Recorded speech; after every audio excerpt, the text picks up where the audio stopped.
you nice, now you want to go in a parting glance off to Mexico.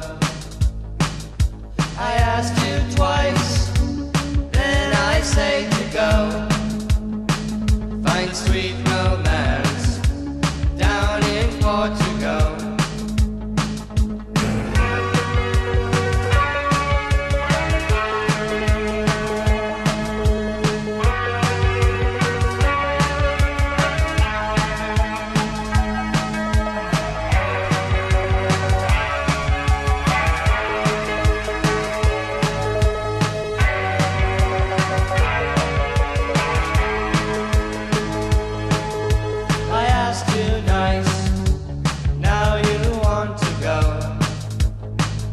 A parting glance off to Mexico. I asked you twice, then I say to go find sweet romance down in Portugal. Let's go.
The curfews and everything started to ease up. I thought it'd be a really cool time for us to go and spend some time in JBay. Not only for me to be able to surf, but for Lyndall to be able to have that relaxed mindset while she's pregnant during such a crazy time. We ended up getting a few really, really good swells.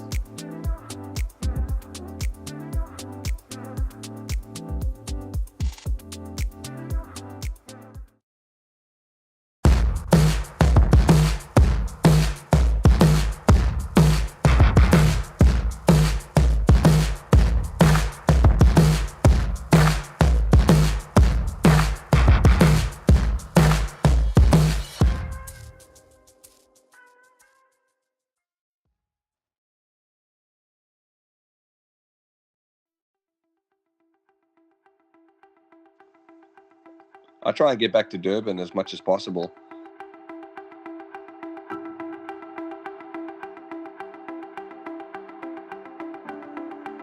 I think the place you grow up and the style of waves that you grow up surfing definitely molds you into the type of surfer that you become. And that's what Durban's done for me. You know, those little beach breaks and running kind of sand bottom points.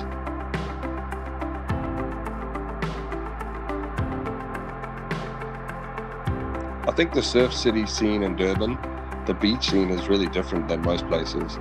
Obviously, you've got the massive city, which is right on the sand pretty much. And yeah, you just kind of get all walks of life, a lot of different experiences. And I think you can grow up pretty fast, you know.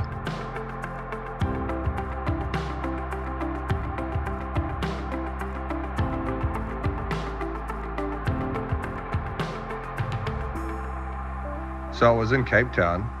I was just looking at the charts and basically just saw this east swell just lining up for Durban. The winds looked good, the tides looked good, the bank was good. And so I just decided to jump on a plane and bolt up there and go get amongst it.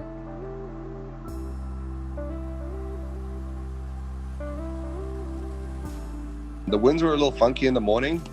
And I remember just kind of standing on this porch, checking it, trying to decide, was I going to go to New Pier? Was I going to go to North Beach? As the morning went on, the conditions just started to get cleaner and cleaner and cleaner. And yeah, it just was perfect, 4 to 6 feet.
When I initially took off on the wave, I thought, oh, this is going to be the wave of the day. And I asked a friend if he was going to go. And in the very last minute, it was his turn. And he said, no. So I spun and went. And pulled into the barrel. And the next thing, saw the doggy door, saw a little light. Tried to squeak out. And as I tried to squeak out, the whole lip just landed right on the side of me. And I just hit the deck. It was kind of like this loud crack. In my mind, immediately, I just was like, no, I'm fine. Just kind of paddle it off, you'll be fine. Try to stand up on the next 2-3 waves and just knew at that moment that something had happened. So I went to the beach, kind of hobbled up the sand, told my filmer, hey, look, I think this thing's done. I think I really realized it was serious when I woke up the next morning and could barely walk.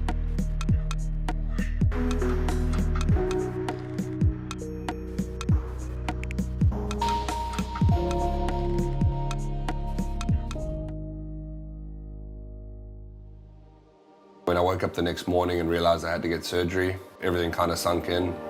After missing the Olympics, it just fueled the fire even more. I think at that moment I just started putting my head down and working really, really hard on recovery, every waking second.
The San Fernando Valley.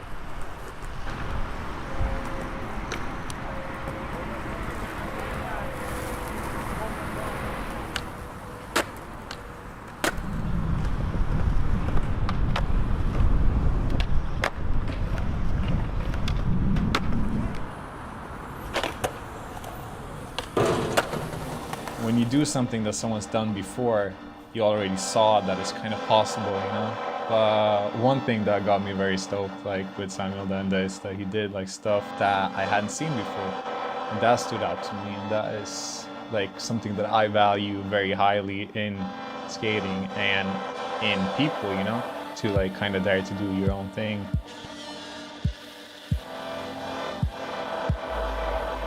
Skating a wind shear is a lot more difficult. You're layering up with all this clothing, your toes are fucking freezing when you get to the spot, you're stiff, you have like 3 hours of daylight. Plus, when it does rain, it's still so humid that it's wet at the spot. It's a lot of like hardships to get through to actually skate.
With like the lack of light, you start your day and you go out and you know you only have like a couple of hours of light. And if you work, then you know you go to work when it's dark, you get home when it's dark, and you never see light.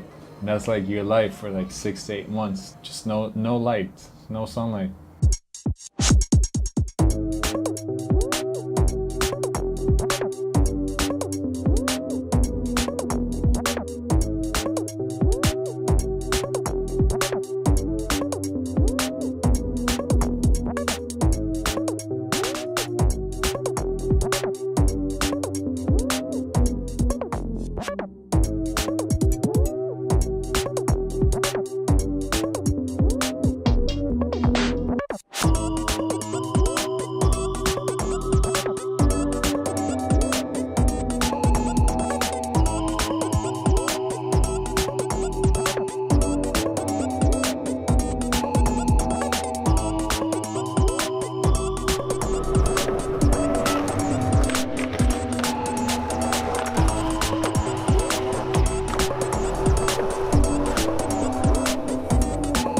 some point when like 3 months have passed and you haven't had like proper sunlight, even the thought of like getting away and that you could just like get on the plane, get out and it's sunny is feels surrealistic at that point, you know? And then you kind of need that reminder by traveling.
Get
My name is Cameron Myler. I'm a 4-time Olympian in the sport of luge. I'm a painter, a photographer, lawyer, and arbitrator, and professor at New York University. I'm really curious, and I love to have balance in my life as an athlete, as an artist, as a lawyer. I love trying to find that balance, which I think all Olympians do, of body, mind, and spirit. So my first artwork is focused on the word believe, and believe is something that every Olympic athlete must do. Believe in themselves and in their talents and what they're going to do on the day of competition. And I also have text incorporated. So the lawyer part of me, the part of me that has respect for rules and the foundation of the Olympic movement we find in the Olympic Charter, which starts with the fundamental principles. So it talks about what is Olympism. Winter is magical, and the snow and the ice and being able to do different sports in that kind of context for me is always something that I've loved.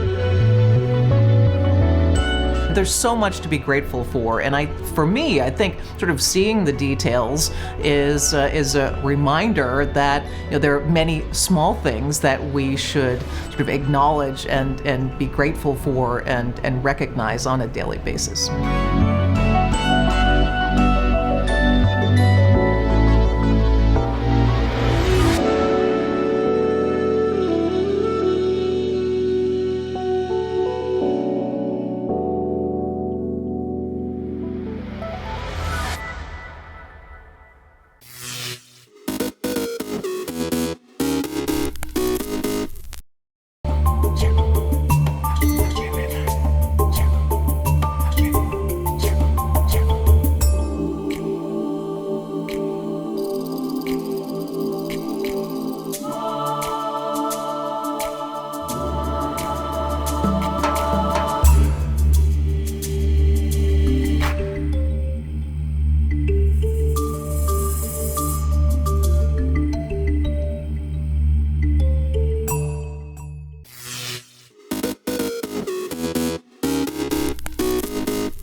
Ladies and gentlemen, the Beatles. February 9th, 1964. Beatlemania hits prime time in the United States. Close your eyes and I'll kiss you. Tomorrow I'll miss you. The Fab Four make their first live appearance on American TV on The Ed Sullivan Show on CBS. 1950. In Wheeling, West Virginia, Senator Joe McCarthy charges the State Department is riddled with communists. McCarthy's speech sets the stage for his controversial campaign to root out communists in the U.S. government. Traitors are not gentlemen, my good friends. They don't understand being treated like gentlemen. 1943. During World War II, Allied forces defeat the Japanese in the months-long Battle of Guadalcanal in the Southwest Pacific. 1984. The Soviet Union's leader, Yuri Andropov, dies in Moscow at the age of 69. Andropov spent less than 15 months in power after succeeding Leonid Brezhnev in the Kremlin. And 1944. Alice Walker, author of The Color Purple and other novels about African American culture, is born in Georgia. Today in History, February 9th. Tim McGuire, The Associated Press.